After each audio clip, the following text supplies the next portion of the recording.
Welcome to the Successful Nonprofits Podcast. I'm your host, Dolph Goldenberg. We are going to be having Barbara Floersch on today to have a conversation with her about her great new book, You Have a Hammer, Building Grant Proposals for Social Change. Right before we get to that, though, I just want to share with you all that it's April. This is the time that new growth is starting to happen. And I know a lot of folks are starting to think about growth for themselves as well. So if you're feeling stuck or frustrated professionally and think an executive coach might be something that would be useful for you, that's something that I do a lot of through Successful Nonprofits. And so please reach out to me at successfulnonprofits.com and let's see if a coaching relationship might be what helps you grow this year. Now, I am so very thrilled to be able to introduce Barbara Floersch. In a nutshell, she is a writer, a trainer, a grant writer, a curriculum developer, and an amazing consultant. Let me share with you just a little bit about her professional experience because she has a long and storied career. She was with a Boys and Girls Club for 25 years. Followed by that, went over to the Grantsmanship Center, where she was the chief of curriculum and training. And while doing those, she also has been a longtime author of a regular column in the Nonprofit Times. She recently transitioned that over to someone else as she is working on shifting into another act of her life, but a longtime author. And get this, and I am super impressed at this, 3 years ago, she was tapped to update and expand the seminal book, Planning and Proposal Writing. And for any of us who have ever been responsible for grant writing, especially in our early 20s when we went to our college professor and asked, what book should I get? Almost everybody recommended this 1971 book. And so super impressed that out of all of the grant writing experts across the country, she would be the person who would be tapped to really expand and update this book. Barbara has just launched a consulting practice, and of course, she's also got this book out, You Have a Hammer, Building Grant Proposals for Social Change. Barbara, welcome to the podcast. Thank you so much for having me, Dolph. I'm super excited to be here and to talk about things about which I have a great deal of passion. And in your book and in your work and your Nonprofit Times articles, that passion really shines through. I have heard you say that grants are the stepchild of resource development. I think I know what you mean, but let's unpack that. Sure. I'll start with a story because stories really tell us a lot. I was at a great conference once, and there were a lot of fund development people there, professionals who did major gift requests and events and annual giving and that sort of thing. And I was pretty well known in the field for raising a whole lot of grant money. I'd been very successful. And when I was introduced to a woman there, one of the fund development people, she said, "Oh, you're the woman who raises all that junk money. And I was taken aback by that. But I thought about it a lot, and I did recognize that people who write grant proposals and are awarded grants on behalf of their organization really don't have the same stature within the fund development, fundraising community as other people do. And I did want to speak to that because often it is said that, well, the reason for that is because individual donations. In 2018, individual donations were around $292, almost $293 billion. And if you add up the foundation grants at about 76 million in that year, and then you add up corporate grants at about 20 million, you see the grant pie is a lot less than that individual giving. But when you add in government, which is not generally thought of as philanthropy because those are public dollars. When you add in federal government grants at about over 600 billion in 2018, and that doesn't even count county and state, the field of grants, the opportunity to do good work with grants is huge and actually dwarfs individual giving. Now, we could have a long discussion about the pros and cons of each, But my position is that grant seeking done right is a powerful, powerful tool. And when integrated with strategic plan of an organization and with an overall fund development plan, grants can really put rocket fuel behind your mission. And so I think it's a mistake to undervalue grants work within an organization. I think that because it is undervalued, it is often not coordinated or supervised in a way that's most advantageous to pursuing mission. So you and I are in full alignment on this, but I'd like for your permission to play devil's advocate for a minute, just so we can explore this a little bit more. I'd be willing to bet that conference attendee who said to you, oh, you raise all that junk money, probably felt that way because they had seen grants that have grown gardens that bloomed and then withered and died. Absolutely. The truth is that most people are not educated about grants work when they start doing grants work. They find themselves in a position where they can think, they can write. Somebody looks at them, they say, you got some time on your hands, go write this grant proposal, and you know nothing about it. And because grants are often dealt with in that way, they're often done in a way that does not place them or position them to continue the impact that they're going to achieve after the grant funding ends. And so it's sort of flash in the pan here, flash in the pan there. You get some money, you lose some money. What that produces is what I have termed an accordion organization, where you end up having a lot of money and you're feeling flush, and then you shrink and you lose staff, and then you go out and run after whatever grants you can get, and you have a lot of money. It's back and forth. So you end up with stressed staff and the inability to pursue any sort of mission strategically if you allow yourself to do that. So if you want to make social change, because my position is that grants work in and of itself done right is a very specific kind of social activism. And if you believe that and do the work right, you're not going to have a flash in the pan here or there. That said, sometimes you can do a lot of good work for a long time, and then that work will go away, and that'll be sad.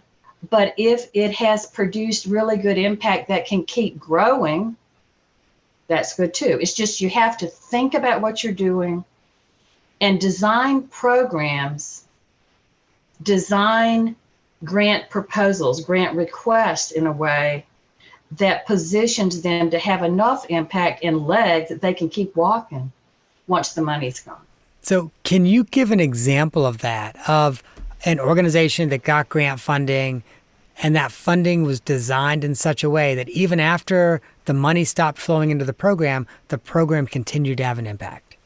Oh, I have so many examples. My favorite example is Return House. It's a transitional living program for young people coming out of jail, young men coming out of jail.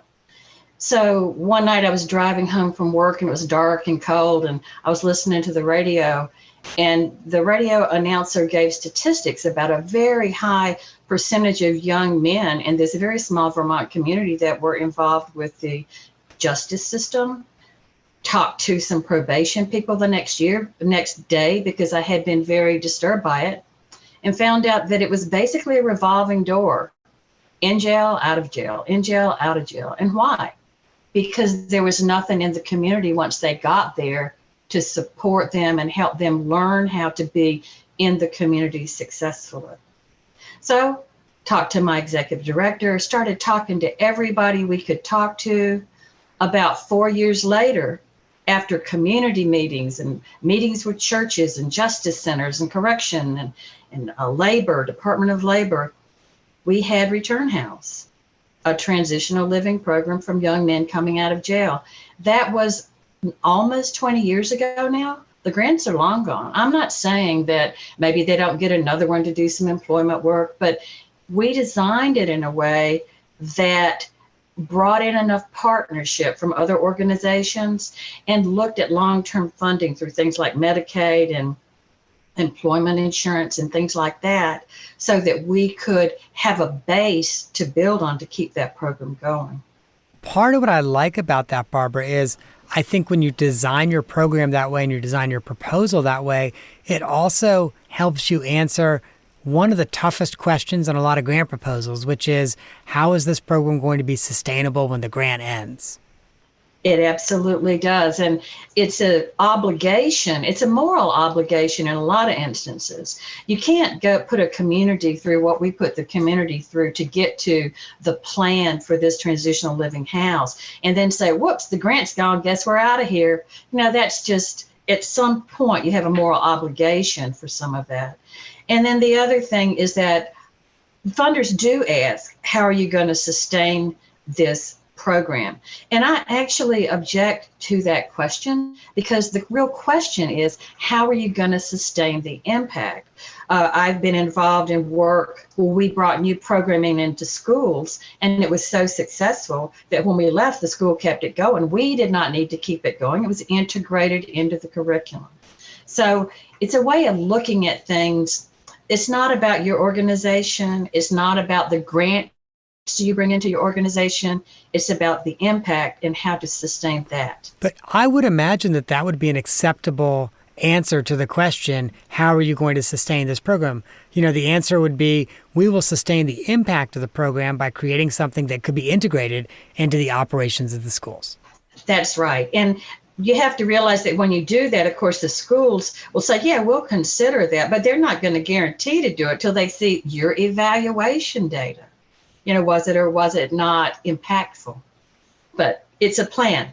Let's take a moment and talk about that evaluation, because I kind of feel like, especially with foundation grants where evaluation is not required, so often now government money wants some type of an evaluation, but so often foundations are not yet looking for a real evaluation other than the numbers of people served. So if I'm a grant writer and I'm thinking about how to help my program or my organization develop an evaluation, what should I be thinking about? Well, I would like to encourage every organization, every nonprofit, to become what I call an evaluative organization, an organization that values self-assessment. Because if you do not look at what you're doing and ask yourself, how do I know this is making a difference? Then I think that that's an abdication of good management. So I encourage everyone to include evaluation work in every program they plan and in every proposal they submit, even if it is not required. Setting up an evaluation, I teach this, and it's sort of it's a long topic, but let me just say that the long and the short of it is, the question is not how many people showed up or how many people you had in the classroom. The question is, what changed because of that? What changed? And so that's what you're going to be looking to capture. There are a lot of different ways to capture it, but you want to look at what changed and hold your feet to the fire to say, if we're not looking at this, we're not doing our job right.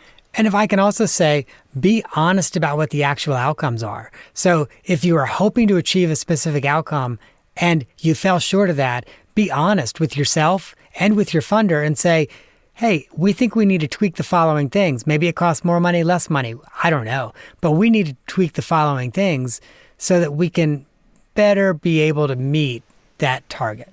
You're so right, Dolph. In my book, one of the things I bring up is that the mission of a nonprofit is never to do things. That's not the mission. The purpose of a program is never to do activities. It is to have some kind of impact, to create some kind of positive change. And because of that, evaluation is essential. And you don't wait till you get to the end of the program and say, whoops, I guess that didn't work. You have to look at yourself as you go along, and then at logical points in implementing anything, say, is it working? And if it's not, step right up. Be transparent. And I've done this. I remember once a staff member brought in a report to me that basically said nothing's happening, nothing's changing, and we're not doing much. And I said, we need to talk about this. And once we did, realized that the program really needs some adjustments. Some issues within the community had changed since that program was planned. Put it totally on stop, called the funder, had a meeting, redesigned the approach, the funder was very supportive because the funder did not make that grant award to do things.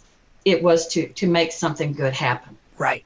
I will share with you from my perspective, I think that's egregious, but what's even more egregious is when the person responsible for writing the grant report glosses over the problems and glosses over the failures and acts like they aren't actually there. That does no one any good. When you accept a grant award from a funder, you are entering a partnership with that funder. You're partners in change is the way I like to say it. And if you can't be honest with your partner, what kind of a relationship are you going to have? Honesty is imperative for moving the whole field forward, for moving your mission forward. And if you behave in any other way, you get basically, eventually, you will lose the respect of the funder, the respect of other staff members. Basically, it's a lack of integrity. Right. So I got to share with you, I do a good little bit of interim executive director engagements. And, oftentimes when you're doing an interim, you're coming in and you're sort of picking up the ball from where someone else had handed it to you. Or in some cases, they're no longer there. So they literally have left it on the field. And there was this one situation that I encountered where an organization, I'm gonna change numbers and names and that kind of thing to protect everybody involved. The organization had requested and received a $50,000 grant about 8 or 9 months before I started. But in their proposal, they promised about, let's just say, $250,000 of services. And so when I saw the report, I was kind of like, this seems like fluff. It seems like we're not really being truthful. We need to go to this funder and we need to draft a report. And then you need to have me call the funder up and say, I'm ready to send you this report. I'd like to email it to you and then I'd like to walk you through it. So can we schedule a time when I can send it to you and then immediately walk you through it? And that's actually kind of how I started the conversation with the funder. I said, it appears to me that we asked for $50,000 and promised $250,000 of services. And the program officer at that foundation kind of laughed and said, that's what it appeared to us like too. I'm like, good, we're on the same page. Now, can we talk about how we move this forward? Oh, yes. I mean, there is an imbalance between those who give and those who ask, between grant seekers and grant makers. But the way that we're really going to make progress towards the change that we are all working towards is transparency and openness and stepping up. There's nothing to be ashamed of if a program is not doing exactly what you thought it would. Often it's a bold experiment. And so it's nothing to be ashamed of. But it would be something to be ashamed of if you try to sweep it under the rug or not learn from it and not be transparent with your partner, who is your funder. And furthermore, if you were to happen to be doing that with a federal agency, you can get into real big trouble. Well, and let me just say, even if you're not doing it with a federal agency, if an organization drafts a report that's not true and accurate and sends it in the mail, that's mail fraud. The foundation may choose not to prosecute, right? But let's face it, if you mail lies through the mail and you've gotten money in exchange for it, I'm pretty sure you could be in some trouble. So one of the things that I love about your book is you have a couple of chapters on ethics. And I think it's one of the reasons for people to really read your book, because they're, as grant writers, as program administrators, and as agency administrators, we've got to be working in an ethical manner. And so I love the fact that you really highlight that in your book. Yes, I mean, ethics is all. I mean, I don't know what you've got. If you don't have your integrity and if you're not ethical, you don't have anything. So that's just where I start from. That's where I start. But when you look at ethics within grants work, I mean, I've had in my classes actually somebody raise their hand and say, is it okay to make up data? And I almost just was frozen in place to even hear that question. And boy, can I answer that.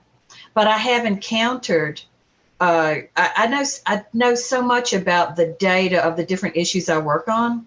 And once I encountered a situation in which a staff member drafted a part of a proposal and gave it to me. And I said, where in the world did that data come from? I've never seen that data. I know the data in this field. Where did you get that? Made it up.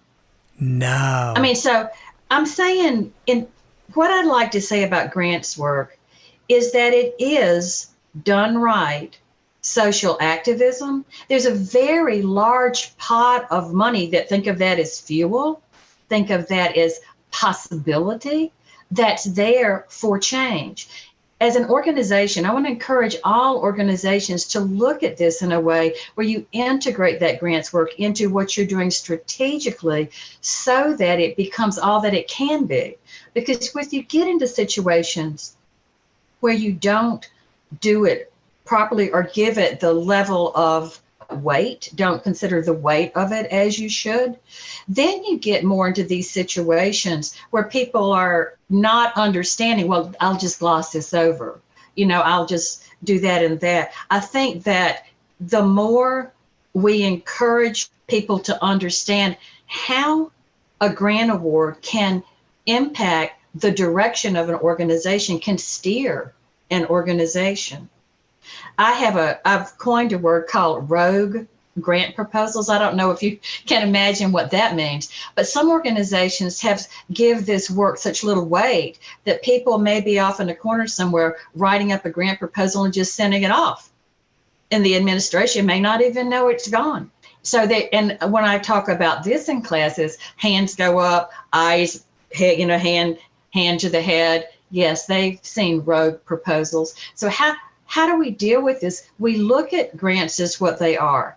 The only reason you would ever ask for grant funding is to make something better, to right a wrong, to improve a problem, to give opportunity that was not there. And so it is social activism. And if you can understand how that influences an organization's steering itself towards its mission, you start to give that more weight, that work more weight, more direction, more consideration, more integration into the whole overall organization planning. And if you look at the huge pot of money, if you combine foundation and corporate and government grants from the feds, from the state, when you look at that huge pot of money, you start to say, we really need to take this work more seriously and be sure that the people who come into this work understand the ethics of it. Part of that ethics is cultural relevance. I write a lot about that in my book, I think. I'm a short writer. It's not like I go on and on. But this work is more important and more impactful than it often gets credit for being. And therefore, it's often, if it's undervalued and kept more in the corner, then it doesn't do what it can. I've got one last question for you before we move to the off the map question, but it's kind of a hot button question. And several of our listeners in a recent listener survey actually asked us to address this particular issue. A lot of organizations, especially cash-strapped ones or smaller and medium-sized ones that really want to grow, sometimes struggle with turning down money that isn't right for them.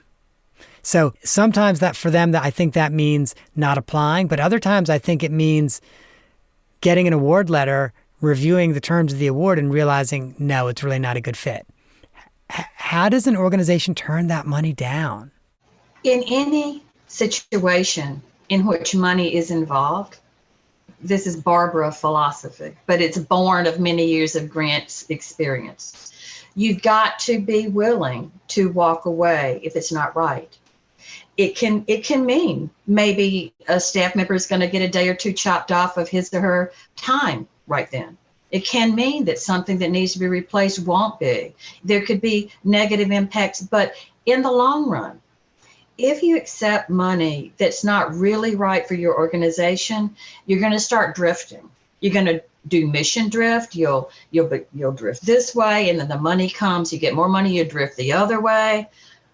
In my career, the organization I have worked with, organizations have definitely turned down money when it was not right for them. But what they've done is carefully scrutinize the requirements of the money before applying, because applying for a grant is a laborious process. And if there's something about that money that would cause you to do something you don't want to do, that's sort of against your philosophy, or take you in a direction that's not really where you wanted to be going, in the long run, it will hurt you. People who work in organizations, often small, usually cash strapped. This is not unusual. I think you have to be willing to walk away. If you don't, in the long run, it will hurt the organization and your cause more than it will help it. One of the other things that I've seen organizations do, and I actually have done this myself when I've been an executive director, is to make the strategic decision to not reapply for money. So sometimes after you get the grant and hopefully it's only a year grant, let's say, and you're 8 months in and you just think to yourself, this grant is more trouble than it's worth. I'm the executive director of a multi-million-dollar agency, and they want me to attend a weekly meeting that's 90 minutes long. And then they want a data person to produce a weekly report and share. Like, at some point, you look at this and you say, for this $10,000 or $25,000, we're spending more of our energy in terms of value on actually keeping this grant than we are in providing the service. Oh, Dolph, that's so true. And there's so many nuances and nooks and crannies of this discussion we could get into. For example, should an organization accept a grant award that will not provide any indirect cost or administrative overhead? That's a big discussion. Full cost funding. So there are lots of nooks and crannies, and maybe we can talk about them again some other time. I know time's getting short, but I do know that sometimes when you have a grant award, implementing what you need to do consumes some of the muscle and bone of your organization. And because of that, if you keep accepting grant awards without any legitimate support from that grant for administrative overhead, eventually, once again, you become weak. And so sometimes you'll say, this is important enough that we're going to do it anyway. And other times you're going to say, no, it's really important. We've already done that 10 times and it's getting hard. We can't keep doing that. Right. And I just also kind of have to reflect that if you're an organization whose budget is over $50,000 or $100,000 a year, so still a relatively small organization, you can't afford to have that many $1,000 grants that are not just unrestricted grants. Like, so, $1,000 grants that are restricted to programs and you have to report on how you spent them. At some point, you can't go out and grow into a $250,000 or $1 million organization because you're literally chasing $1,000 grants. And one point that I do make in my book is that just because you need money does not mean you need a grant. It can be a lot easier for you to go out and request some donations from businesses, from individuals to get that $1,000, to get that $5,000. You have to ask yourself, is it worth it? Is it worth what it takes to put it together, to monitor it, to report on it? Isn't that really unreasonable for an amount where you could just go ask for that in some other way? Oh my gosh, yes. Now, Barbara, I've got a great off-the-map question for you. I have really dug down in the research to try to figure out, because you've had this long storied career, and it's really difficult to find a good off-the-map question for someone who has had such a successful career and really has been a renaissance person in their career. But I think I've got it for you. In doing my research, and I know you'd not shared this with me, but I found it anyway, I learned that in the last half decade, you have traded your log cabin of 32 years for a practically passive energy home in Vermont, which is a really cold part of the world. Talk to me. Yes, I lived for many years in sort of this idyllic kind of snow globe, Hallmark snow globe kind of picture of a log cabin on 15 acres down 3.5 miles of dirt road, moose in the backyard, bears in the backyard, all over the place. It was large. And eventually my husband and I said, let's give it up and become transient for a couple of years and decide what we really want to do. So we sold the house and we moved around while we were just trying to decide what to do. And we found a piece of land, a little over 5 acres with mountain views and view of a nice, beautiful barn. And we built almost a passive house. It's only not passive because we wanted a gas fireplace and to cook with a gas stove. It's got very thick concrete floors. It's got windows, have the same R value as regular walls, insulated walls. And the whole house basically doesn't have a heating system. It's got a one-head heat pump in Vermont where it can get to be 35 below, and it keeps the house warm. So we are very happy. It's quite modern. It's beautiful. You have to have found a really specialized contractor to build that house.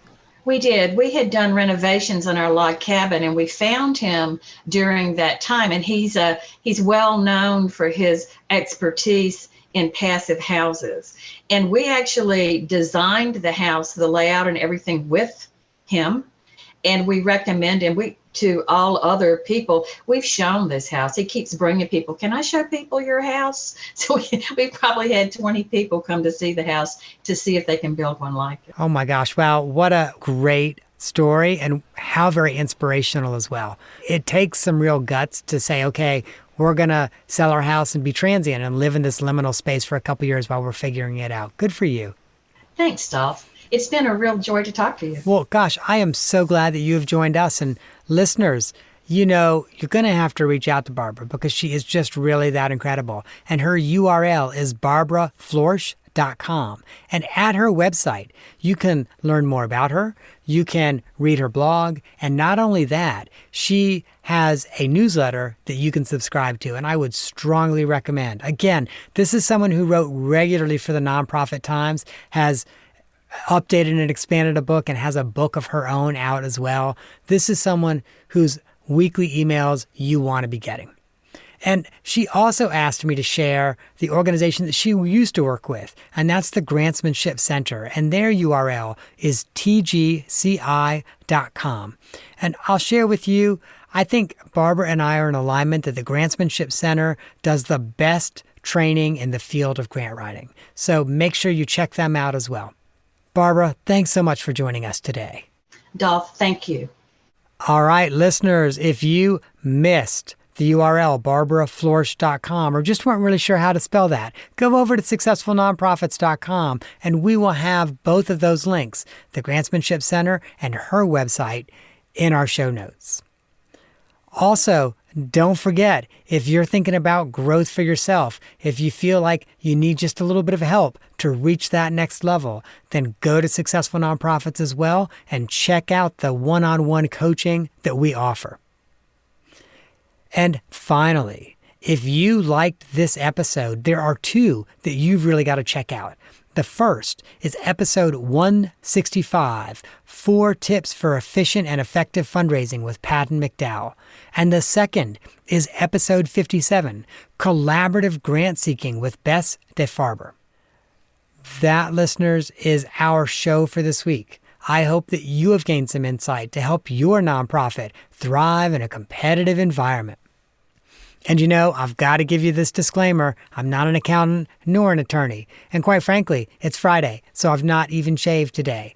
So I'm an unshaven person who's not either an accountant nor an attorney. And neither I nor the Goldenberg Group provide tax, legal, or accounting advice. This podcast is for informational purposes only and should not be relied on for tax, legal, or accounting advice. And you also know, because I say this every single time, if you find yourself in need of a licensed professional, please ask colleagues, get recommendations, reach out to me if none of your colleagues have any really great ideas. I might be able to point you in the right direction, but find the licensed person that you need.